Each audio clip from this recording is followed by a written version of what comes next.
Le dossier Pierre Écois se complique à l'AS Saint-Etienne. Ah oui, il se complique et on va en parler tout de suite dans cette nouvelle vidéo. Salut à tous les amis et bienvenue sur Carton Rouge TV, la chaîne des supporters de la SS. Très heureux de vous retrouver pour une nouvelle vidéo. Ça fait bientôt une semaine que j'ai pas fait de vidéo et ça me manque. Bah oui, je suis content de vous retrouver. Et là, on va faire une vidéo sur l'actu du moment avec un dossier qui est assez compliqué puisque c'est le dossier Pierre Écois. Je pense que vous avez suivi ce qui s'est passé depuis maintenant un peu plus d'un mois. Et c'est vrai que là, on rentre dans le dur en quelque sorte parce qu'il y a plusieurs infos qui sortent et je voulais en parler avec vous pour vous demander ce que vous en pensiez d'ailleurs et essayer de comprendre ce qui se passe et puis aussi derrière ce qui peut se passer. Quelles sont les portes de sortie parce qu'on est dans une situation, à mon avis, bloquée, pas loin d'être une situation de crise entre le joueur et le club, voilà, et de se poser la question de savoir ce qui peut se passer dorénavant. Alors petit message de prudence, je le dis chaque fois, mais sinon, si je fais pas ça, à chaque fois on me dit ouais, non, donc petit message de prudence.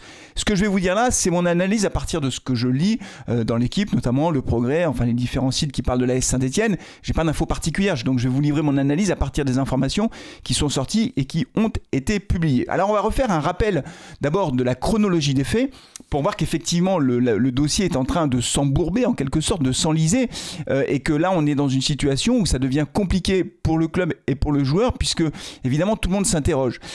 D'abord, rappelons que Pierre Écois avait été prêté avec une option d'achat. Hein, donc, il a fait sa saison avec l'AS Saint-Etienne. Il a joué 28 ou 29 matchs, milieu défensif. Donc, il avait gagné sa place dans le 11 de départ, à la fois avec Odo, mais aussi avec Orneland. Donc, il a joué beaucoup de matchs tout au long de la saison. Et donc, il y avait une option d'achat évalué à 6 millions d'euros et l'AS Saint-Etienne pouvait ou pas lever cette option d'achat à la fin de la saison. Et l'AS Saint-Etienne avait jusqu'au 15 juin pour lever l'option d'achat. Ce que l'on apprend, ce que l'équipe nous dit, c'est que cette option d'achat, elle a été levée à 3 minutes de la fin de l'échéance, c'était 17h, et ils ont levé l'option d'achat à 16h57, donc vraiment en toute dernière minute, à la dernier moment, le club a décidé de lever l'option d'achat, ce qui visiblement a surpris le joueur qui ne s'y attendait pas, puisqu'il était reparti en Angleterre et qui se préparait à faire sa saison avec son club en quelque sorte. Donc il ne s'attendait pas à ce que l'option d'achat se relevait et visiblement non seulement il ne s'y attendait pas, mais visiblement il n'est pas content parce que Pierre Écois n'a pas l'intention de jouer en Ligue 2. En tout cas, c'est le sentiment que ça donne.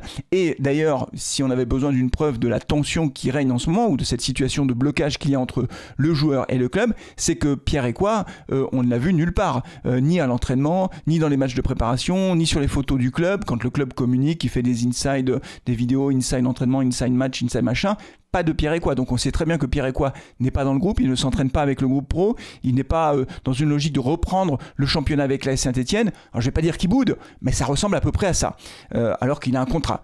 Visiblement, dans l'option d'achat qui avait été négociée, il n'y avait pas de clause libératoire en quelque sorte, ou de clause de non-activation en cas de descente.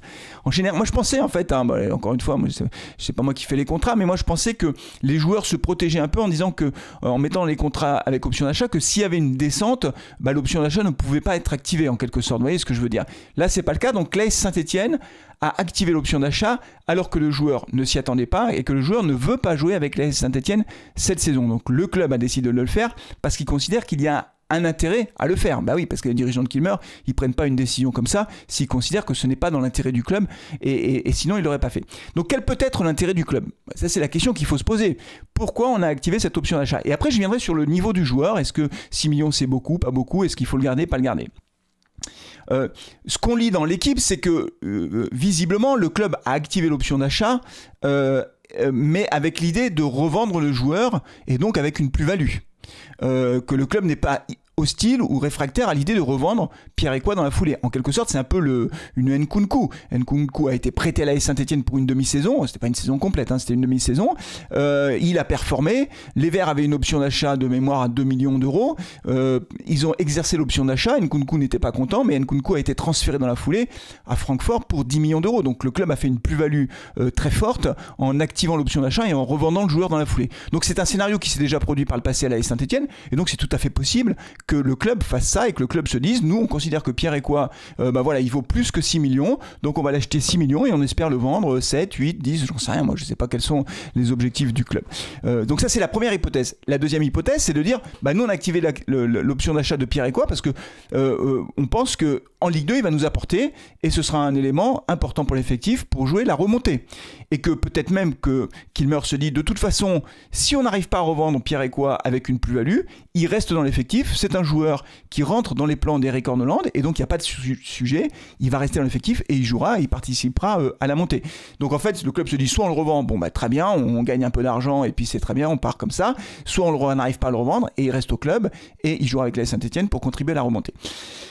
Plusieurs questions. D'abord, la première question que je me pose par rapport à ça, et dites-moi ce que vous en pensez aussi. La première question que je me pose, c'est que quand on est dans un bras de fer comme celui-là, mon sentiment, hein, c'est que ça peut laisser des traces quand même. C'est-à-dire que s'il n'est pas vendu, qu'il reste au club, imaginons qu'il continue de bouder, il sera envoyé quoi, en équipe réserve, il peut être quoi, il peut être sanctionné, il va pas être licencié, parce que s'il est licencié pour faute, il se retrouve libre de tout contrat, et l'AS Saint-Etienne aura acheté quelqu'un de 6 millions pour le licencier quelques mois plus tard, ça n'a pas de sens. Il a quand même un contrat jusqu'en 2028, c'est 3 ans de contrat, c'est très très long en fait. Donc la question que je me pose, et j'ai pas la réponse, c'est imaginons que le club ne le revende pas, imaginons qu'au 30 août, Pierre Ecoua soit stéphanois, que se passe-t-il ? Dans quel état d'esprit il est pour reprendre la saison avec l'AS Saint-Etienne? Visiblement, il n'a pas du tout la tête à Saint-Etienne. Et la crainte dans ces moments-là, ce qu'on peut craindre, je ne dis pas que ça arrivera, hein, j'en sais rien, mais ce qu'on peut quand même craindre, c'est que ça mette une mauvaise ambiance dans le vestiaire. Parce que vous savez, c'est le genre, les vestiaires, c'est fragile. L'ambiance dans un vestiaire, on le sait, c'est une alchimie très complexe. C'est aussi le talent des entraîneurs de pouvoir créer une bonne ambiance de vestiaire, ménager tout le monde, les joueurs qui ont un statut, qui sont internationaux, les joueurs qui ne sont pas internationaux, les jeunes, etc., les égos des uns et des autres. Tout ça, ça demande beaucoup d'habileté, de finesse. Et si vous avez un joueur qui traîne des pieds, qui est pas content, etc., c'est pas un super facteur. Donc je sais pas ce qui se passerait si Pierre Ecoua n'était pas transféré d'ici fin août. Est-ce qu'on pourrait compter sur lui ou pas? Je sais pas du tout. La deuxième question que je me pose, donc la première question, c'est son état d'esprit. Voilà. D'ailleurs, petite parenthèse. Stassin, Davitashvili, ils veulent partir aussi, ils le disent, ils s'en cachent pas, enfin on le sait, ils sont pas dans la même logique de rupture, je vais pas à l'entraînement, je vais pas au match, je fais rien, etc. Ils sont sous contrat, ils continuent à s'entraîner, ce sont des professionnels. Donc là on voit qu'avec Ecoua on est sur une étape supplémentaire, on est au-delà de cette logique de j'ai envie de partir, mais comme je suis sous contrat, tant que je suis pas parti, je suis là et je m'entraîne et je joue. Lui il dit je viens pas à l'entraînement. Bon voilà, en tout cas c'est la lecture qu'on en fait avec les infos qu'on a. La deuxième question que je me pose, c'est Pierre Ecoua, 6 millions d'euros, est-ce que on a une chance de le revendre plus cher? Je sais pas. Moi, je trouve que c'est cher par rapport à ce qu'il a montré en Ligue 1. Quand on regarde ses stats, bon, il a joué 28 matchs, c'est un élément déterminant. Il avait fait un très bon derby. Moi, j'avais beaucoup aimé son derby. J'avais même été impressionné, surpris de sa performance dans le derby. Mais je ne veux pas dire que c'est l'arbre qui cache la forêt, ce derby. Mais c'est vrai qu'il n'a pas fait preuve d'une grande constance. Et il est milieu défensif. Donc forcément, quand tu prends 77 buts dans la saison, bah, la responsabilité des milieux de terrain, elle est indirectement aussi engagée. Alors, je ne dis pas que c'est de sa faute. Hein. Ne me faites pas dire que ce que j'ai pas dit c'est de la faute de Pierre Ecoua. Mais forcément, tu es milieu défensif, derrière ça prend but sur but, tu t'interroges aussi sur le rôle des milieux de terrain. Et moi, Pierre Ecoua, je suis pas sûr qu'effectivement on trouve un club qui sera prêt à mettre 7, 8 ou 10 millions sur Pierre Ecoua. Vraiment, j'en suis pas sûr du tout, parce que ces stats sont pas folles. Alors, même si c'est un milieu de terrain défensif, il faut faire très attention avec les stats, parce qu'un milieu de terrain défensif, on n'attend pas qu'il marque des buts et qu'il fasse des passes décisives. Et ce qu'on attend, c'est qu'il récupère des ballons, qu'il ressorte le jeu proprement, le ballon proprement, et qu'il soit un vrai relais, un vrai poumon au milieu de terrain. Donc il court beaucoup, il a la caisse, il est grand, physiquement, je pense que c'est un mec très solide. Mais c'est vrai que je suis un peu resté sur ma faim sur les performances de Pierre Ecoua. Il a marqué un but, il n'a pas fait de passe décisive, et donc je suis pas sûr qu'on trouve un club prêt à mettre 7-8 millions d'euros sur la table pour le racheter. Dites-moi ce que vous en pensez, les amis, par rapport à ça. Est-ce que oui ou non, vous pensez qu'on peut trouver une porte de sortie pour Pierre Ecoua? Voilà, après, on verra ce qui va se passer au cours des prochaines semaines. Là, il y a un bras de fer qui est entamé. Il est sous contrat, il est professionnel, il doit s'entraîner avec son club, il doit jouer avec son club. Je comprends et je peux comprendre qu'il ne soit pas content de jouer en Ligue 2 s'il considère que c'est un joueur, un top joueur qui mérite la Ligue 1, la Première Ligue, etc. Moi, je pense qu'en Ligue 2, s'il restait avec nous dans un bon état d'esprit, je l'ai déjà dit, hein, je pense que ce serait plutôt bien. C'est Thomas qui l'avait dit, je le redis. Thomas avait dit, Pierre Ecoua, si on reste en Ligue 1, il ne faut pas lever l'option d'achat parce qu'en Ligue 1, c'est pas ce qu'on attend mieux.